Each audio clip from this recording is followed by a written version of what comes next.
హిందువులని దూషిస్తూ, ద్వేషిస్తూ, కనీసం అయోధ్య రామ మందిరానికి వెళ్ళడానికి కూడా నిరాకరిస్తూ, అదే సందర్భంలో హిందూ ఓట్లు కావాల్సినప్పుడు చొక్కా పైన జంజం వేసుకు తిరుగుతూ, ముస్లిముల విషయంలో మాత్రం పూర్తి అపారమైనటువంటి ప్రదర్శనలు చేస్తున్నట్టు రాహుల్ గాంధీ తెలుసుకోవాల్సింది ఒకటే.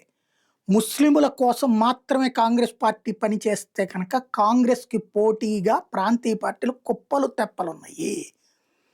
ఆంధ్రాలో వైఎస్ఆర్ కాంగ్రెస్ పార్టీనా, అక్కడ డీఎంకేనా తమిళనాడులో, లేకపోతే సమాజ్‌వాదీ పార్టీనా, లేకపోతే లాలూ ప్రసాద్ యాదవ్ పార్టీనా, ఎంఐఎమ్మా వీళ్ళందరూ ఉన్నారు. వాళ్ళందరితో కలిసి పంచుకోవాలి ముస్లిముల ఓట్లు. అదే హిందువులకి అనుకూలంగా వ్యవహరిస్తే ఇక్కడేమి హిందువులకి ఫేవర్ చేయక్కర్లా. ముస్లిం అప్పీజ్‌మెంట్ అంటే ముస్లిముల మెప్పు కోసం హిందువుల్ని దూషించడం, ద్వేషించడం మానాల్సిన అవసరం ఉంది. అదే సందర్భంలో హిందువులని దుర్మార్గులుగా చిత్రీకరించే దుర్మార్గపు చరిత్ర మానుకోవాల్సి ఉంది. ముస్లిముల కోసం అని చెప్పి హిందువుల్ని హింసించడం మానుకోవాలి. ఇది గుర్తుపెట్టుకోవాలి. అదే సందర్భంలో ముస్లిములకు విపరీత హక్కులు ఇస్తూ హిందువుల మీద వాళ్ళ ఆధిపత్యం చెలాయించడానికి ప్రయత్నించడం వల్లనే హిందువులు పోలరైజ్ అయ్యారు.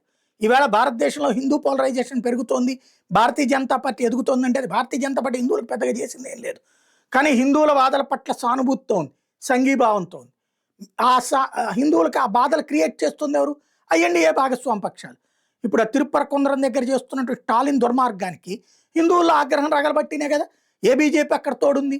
చేస్తున్నది హిందూ సంఘాలు. అక్కడ కర్ణాటకలో జరుగుతున్నటువంటిది ఏంటి? హిందూ సంఘాలు ఆగ్రహిస్తున్నాయి.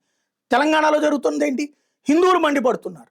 కాబట్టి గుర్తుపెట్టుకోవాల్సినటువంటి అంశం ఏంటంటే, హిందువులను హింసించి వేధిస్తే ముస్లిముల ఓట్లు వస్తాయి అనుకుంటే, ముస్లిముల ఓట్లు 50% దాటాక వీళ్ళ కోరిక నెరవేర్చాము. కానీ ప్రస్తుతానికి ఈ దేశంలో 15% నుంచి 20% ఉన్నాయి.